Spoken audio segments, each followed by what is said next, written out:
Thank you Rangaswamy గారు. ఇప్పుడు మరొక సీనియర్ నేత దామోదరం సంజీవయ్య గారు స్థాపించినటువంటి సేవస్థంలో పనిచేసి జిల్లా అధ్యక్షుడిగా పనిచేసినటువంటి రోషన్ అలీ గారు, మరి వారు మాజీ రిటైర్డ్ తహసీల్దార్ గారు కూడా వారి అమూల్యమైన ఉపన్యాసం ఇవ్వవలసిందిగా కోరుతున్నాం.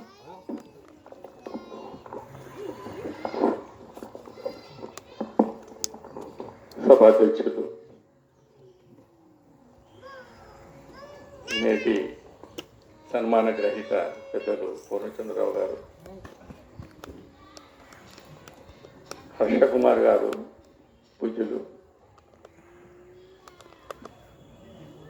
నకలమిట్ట శ్రీనివాసులు గారు, రంగస్వామి గారు, జిల్లాని గారు, అశోకరత్నం గారు, ఇంకా ఉన్న వాళ్ళందరూ కూడా, మన రంగస్వామి గారు, కృష్ణయ్య గారు, ఈ నీతి గృహానికి ధైర్యంగా వచ్చిన ప్రతి ఒక్కరికి కూడా నేను ధన్యవాదాలు చెప్తున్నాను. ఎంత ధైర్యం ఉండాలా ఇది నీతి గృహం అని చెప్పుకోవడానికి. నీతి పరులే వస్తారు, మేము నీతి పరులు, అవినీతి పరులు రాలేదు. ఈరోజు మరి ఎందరినో మనం చూసాం, మళ్ళీ కళ్ళెదురుగా చిన్నప్పుడు ఆయన ఎమ్మడి తిరిగినాం. మా ఊరు బెలగల్, చెప్పులు కూడా లేకుండా ఆయన జనంలో తిరిగేవారు. ఎవరు గిన్మెన్లు ఎవరు లేరు సార్, ఎవరు లేరు పక్కన కూడా. పోయి ఇట్లా టచ్ చేసే వాళ్ళని కావాల్సి పిల్లలు. ఏ పెట్టకేస్తావు ఓటు అంటే పెట్టల్లో ఓటేసేవాళ్ళు. మా ఊర్లో ఓటు నోటు మొత్తం ఊరు ఓట్లన్నీ ఆయనకే పడేసింది. అంత మంచి మరి ఆయనకు మా ప్రజల్లో ఉండేది. దానికి తోడు ఆయన చేసిన కార్యక్రమాలు రంగస్వామి గారు ఇప్పుడు చాలా చెప్పినారు. ప్రతి సంవత్సరం మనం మాట్లాడుకుంటూనే ఉన్నాము. మరి వీటన్నిటినీ ఈరోజు మనం ముందుకు తీసుకోవాల్సిన పరిస్థితి లేదు. ఆయన చేసిపోయినాడు, మనం తినిపోదాం అనకుండగా ఆయన ఒక పే బ్యాక్ ప్యాలసీ.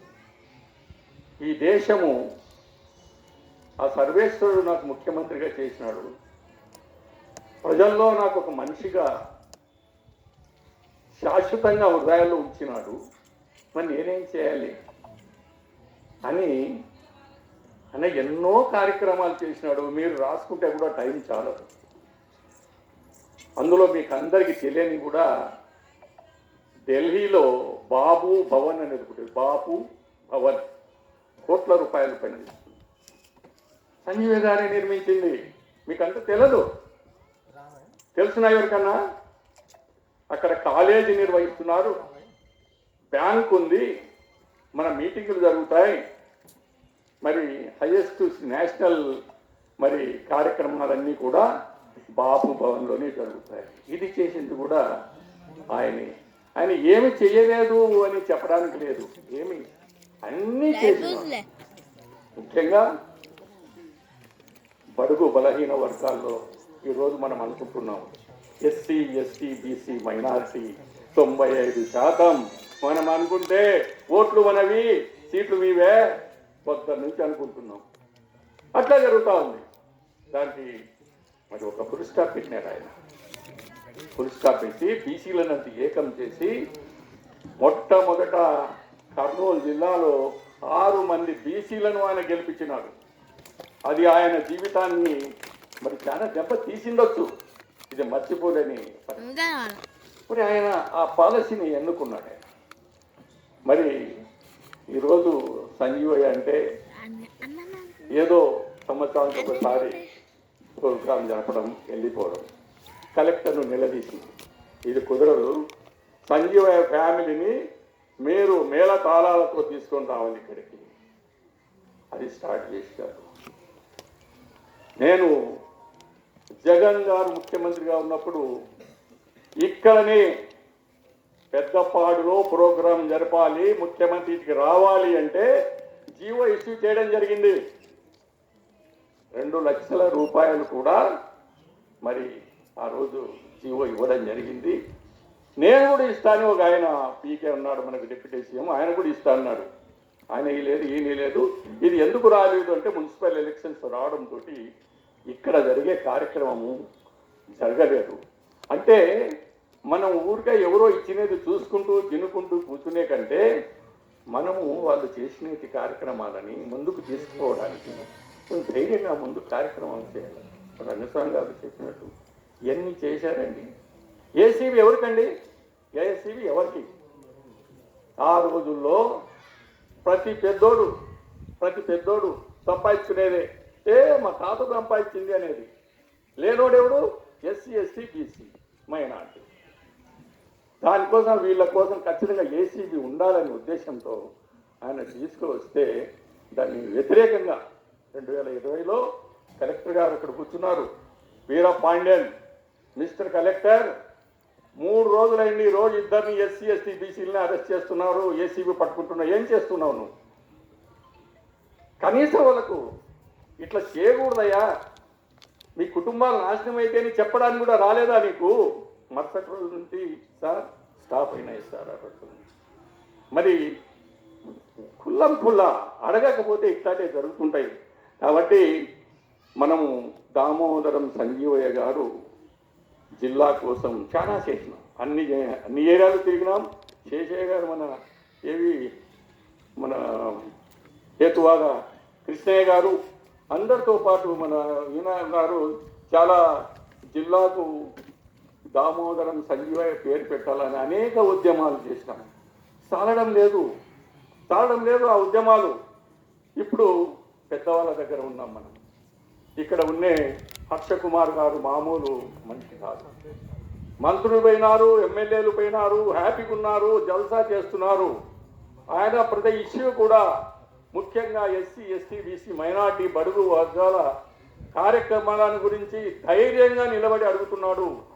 ఈ ఆర్ఆర్ఆర్ చేసే కార్యక్రమాలన్నింటినీ నిలబెట్టి ఏకైక ఎక్స్ఎంపీ ఈరోజు ఇంతమంది మన పేరు చెప్పుకుని పెద్ద లీడర్లైనా నమ్మొద్దండి దయచేసి. ఇప్పుడు ఎవరైతే లీడర్లను మనం అనుకుంటున్నామో వీళ్ళందరూ మారిపోయినారు, అవుట్ ఆఫ్ స్టేట్.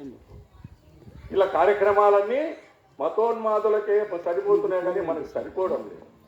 ప్రతి ఇష్యూని కూడా ఆయన ఈరోజు అటాక్ చేయగలుగుతున్నారు. ఎందుకంటే ఇంకా 2-3 ఎందుకు చేయకూడదు? లేరా?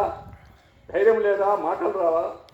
కాబట్టి హర్షకుమార్ గారు ఈరోజు నిజంగా అటువంటి ఇంకా నాయకులు మనకు అవసరం ఉంది. ఈ సందర్భంలో మనం ఒకటే, ఆయన అడుగుజాడల్లో నడవాలా, పేబ్యాక్ పాలసీ మనం పెట్టుకోవాలా. ఏదో ఇచ్చిపోయినాడని కాకుండా ఆయన ప్రతి ఇష్యూను కూడా మనము మరి ముందుకు తీసుకోవడానికి ధైర్యంగా కృషి చేయాలా. ఉంది స్కాలర్షిప్లు లేవు, ఎక్కడ పోయినాయి స్కాలర్షిప్లు? అడగవాళ్ళు లేరు, ఫీజు రింబర్స్మెంట్ లేదు. మా బడుగు బలైన వర్గాలు చదువుకుంటా ఉండ్రి, 100,000 మంది డాక్టర్లు అయ్యిండ్రి. ఆడున్నారు వీళ్ళంతా, అడిగేవాళ్ళు ఆడున్నారు. ముఖ్యంగా వాళ్ళు బాగానే ఉన్నారు. ఇవన్నీ అడిగేవాళ్ళు ఎవరున్నారు? మనం అడగకపోతే వాళ్ళు హ్యాపీగా ఉన్నారు. అన్ని కార్యక్రమాలు ఏవైతే సంక్షేమ ప్రోగ్రాంలు ఉన్నాయో దయచేసి మీరు లిస్ట్ తీసుకోండి. రోజుకు 2 తీసేస్తున్నారు. మనం చదువుకోకూడదు, మనకి ఇంగ్లీష్ రాకూడదు, మనం జనంలో ఉండకూడదు, మనం ఫ్లూయెంట్గా మాట్లాడకూడదు, మనం బేకారుగా ఉండాలా.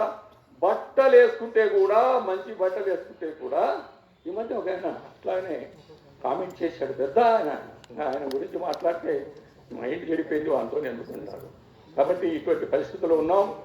మనం అందరూ బాగా చేసిపోయిన వాళ్ళు ఉన్నారు. కాబట్టి మనం వీటిని ఎట్లా నిలబెట్టుకోవాలనేదే మన పేబ్యాక్ పాలసీ.